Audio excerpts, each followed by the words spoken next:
Barkanmu da warhaka. Abin da zan yi magana a kai yau a cikin shirin nawa shine yadda maza suke ciwon matansu na aure mutunci.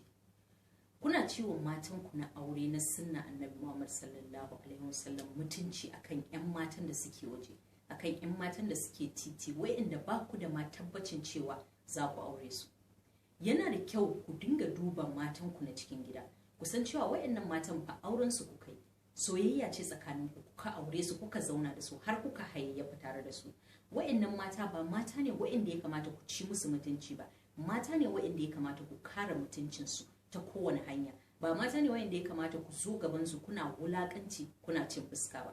Sai ka ga namiji wai yana tare da matarsa ta aure, uwar ƴaƴansa, yana zaune a cikin gida wai yana buga ma wata waya, yana kiranta wai hello baby, ya kike, ya aka yi, kina ina ne da Allah, gani nan zuwa. Akwai kuma waɗanda sai ma sun tashi da safe ka ji sun buga mu wayar kana ringin, a ɗauko mun mana, dan duba ki ga akwai suna. Idan ta duba a ba suna, a to ina ga yarinyar nan ce ta ga ban fito da wuri ba shi yasa ta damu. Hello baby, gani nan zuwa da Allah, madanci take dan bata mun lokaci. An samu ruwan wankan ne. Bayan kana yin wannan abun a gaban matanka, a gaban ƴaƴanka, wannan abun ai bai dace ba. Ba za ka ci abinci ba, nan ba sun ci abinci ba, bari in tafi kawai, zan yi latti. Bayan matarka tana kallo kana waya da wata, kana ce mata ga kanan zuwa. Wannan irin cin mutuncin har ina. Sannan wasu saboda tsabagen wulakanci da cin fuska da rashin sanin darajar matansu, inna lillahi wa inna ilaihi raji'un. Sai ka ga mutum yana kwance akan gadon shi tare da matarsa, wai yana waya da wata, yana kiranta sweetheart, ya kike, wallahi ban yi bacci ba, ai kin san tunaninki nake. Madam, ba ta yi bacci ba, ga ta nan. Come on, seriously? Ha, ba dan Allah dan Annabi. Wannan abun ai ba na dauka bane, hankali ma bai dauke shi ba. Wannan cin mutuncin yayi yawa. Kana tare da matarka akan gado kana kiran wata sweetheart?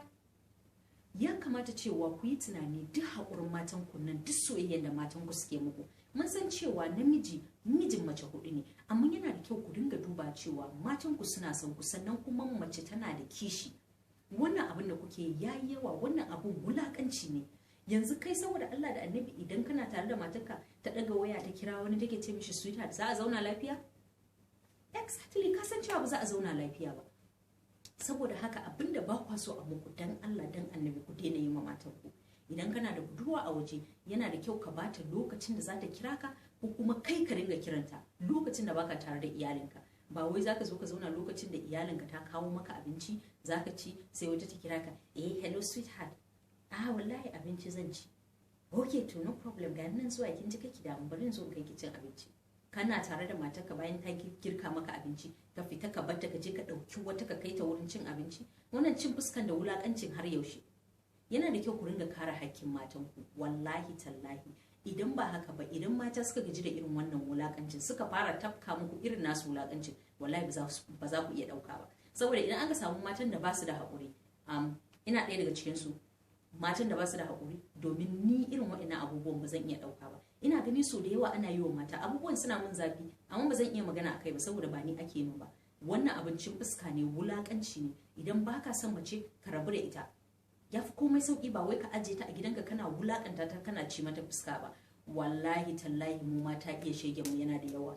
Idan ta tashi gurza maka rashin mutunci, wallahi kanka ba zai iya dauka ba. Saboda haka ku kiyaye irin abubuwan da kuke yi wa matan ku da suke cikin gida.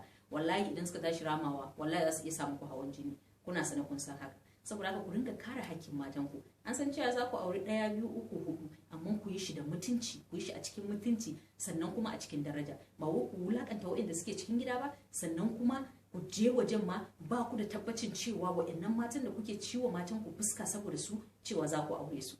Wani lokaci ma maitan ko wata 2, wata 3 ma ba za ku yi da su ba, za ku manta da su. Gobe kuma ku sake kiran wani. Saboda haka ku duba ku san cewa kuna da ƴaƴa, kun aihu. Kuma kuna da ƴaƴa mata, wallahi tallahi ku daina wulakanta mata. Idan kuma ba haka ba, wallahi duk abin da ka shuka shi zaka girba. Saboda haka dan Allah dan Annabi, ina roƙon ku dan Annabi, idan za ku waya da ƴan matan ku, dan Allah ku je waje, ko kuma ku ba su lokaci, ku gaya musu lokacin da za su ringa kiran ku, lokacin da matan ku ba sa nan, dan Allah.